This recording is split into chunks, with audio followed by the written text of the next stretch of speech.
All right, so this is a short video on how to save money on the asbestos abatement portion of your job. First option, do not do the abatement.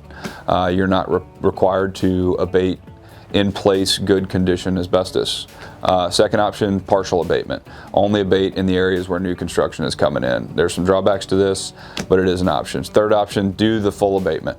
If you're gonna do the full abatement, make sure that you spend the money up front to get a good quantified survey, and then carry some contingency to make sure whatever the survey misses, you've got the money to still get rid of and complete your project.